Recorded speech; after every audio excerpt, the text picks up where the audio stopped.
அல்லேலூயா. ஆண்டவராகிய இயேசு கிறிஸ்து இனிய நாமத்தினால இந்த வேளையில் நம்ம வாழ்த்தி வணங்குகிறோம். கர்த்தர் சொல்லுகிறார், இதோ உன் சமாதானத்தை வைத்து போகிறேன், என்னோட சமாதானத்தை வைத்து போகிறேன், மனிதன் கொடுக்கிற பிராணம் நான் கொடுப்பதில்லை என்று ஏன் இந்த வார்த்தை சொல்லுகிறார்? மனிதன் கொடுக்கிற சமாதானம் நிலையற்றதாய் காணப்படுகிறது. மனிதனிடம் போயிட்டு எனக்கு இதுக்கு சமாதானம் இல்லை என்று சொன்னால் அன்னைக்கு 100 ரூபாவோ இல்லை 200 ரூபாவோ இல்ல சினிமாவுக்கு அழைத்து கொண்டு போவார்கள். இது மறுநாள் சொல்லி சொல்லி காட்டுவார்கள். இது நம்ம மனதுக்கு கவலையா இருக்கும். ஆனா கர்த்தர் சொல்லுகிறார், நான் மனிதன் கொடுக்கிற பிறகு நான் கொடுப்பதில்லை, என்னுடைய சமாதானத்தை உங்களுக்கு கொடுக்கிறேன் என்று. ஏன்னா ஆண்டவராகிய இயேசுக்கு கொடுக்கிற சமாதானம் உங்கள் ஆயுசு முழுவதும் வழி நடத்தும். இதை கேட்டுக்கொண்டிருக்கிற பிரியமான அன்பான சகோதரி, அன்பான சகோதரா,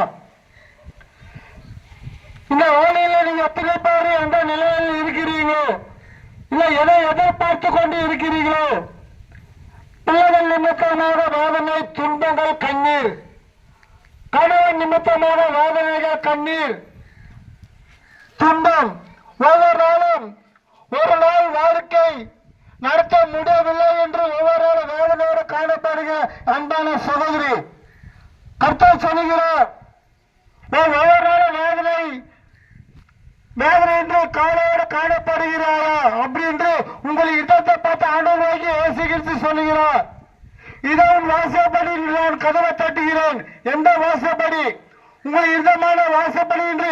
ஏன்னா ஒவ்வொரு நாளும் உங்கள் இடத்தில் பல கவலைகள், நிந்தைகள், அவமானங்கள் கண்ணீரோடு வாழ்ந்து கொண்டு இருக்கிறாய். அதைத்தான் கர்த்தர் சொல்லுகிறார், இதோ வாசப்படி என்று கதவை தட்டுகிறேன். எந்த வாசப்படி? மிதமான வாசப்படி கதவை தட்டுகிறேன். என் அன்பு சகோதரி, அன்பு சகோதரா, உங்க இடத்தை தரங்க. அப்படி திறக்கும் போது நான் உங்களோடு உங்களுடைய தேவைகளை பூர்த்தி செய்வேன். உன் கண்ணீரை தடுப்பேன், உன் வேதனை தடுப்பேன். நீ எதிர்பார்க்கிற காரியங்கள்லாம் நான் நிறைவேற்றுவேன் என்று ஆண்டவராகிய இயேசு கிறிஸ்து சொல்லுகிறார். இதை கேட்டுக்கொண்டு இந்த ஒளிபெருக்கி மூலியமாக அங்கங்க உட்கார்ந்து கேட்டுக்கொண்டு இருக்கிற அன்பான சகோதரா, அன்பான சகோதரி, நம்ம எதை குறித்து பல காரியங்கள் குறித்து ஒவ்வொரு வேதனைப்பட்டுக் கொண்டு இருப்போம். ஆனால் ஒரு நிமிடம் நீ ஆண்டவராகிய இயேசு கிறிஸ்து கேட்ட உங்க இடத்தை நீ கொடுப்பாய், கர்த்தர் நிச்சயமாக கண்ணீரை துடைப்பார், உன் வேதனையை துடைப்பார். நீ பல விதமான வேதனையோட கண்ணீரோடு இருக்கிறாய். எல்லாத்தை கர்த்தர் மாற்றி உன் கண்ணீரை சந்தோஷமாக கர்த்தர் நிச்சயமா மாற்றுவார். இன்று உங்க இடத்தை ஆண்டவராகிய இயேசு கிறிஸ்துவிட்ட கொடுங்க.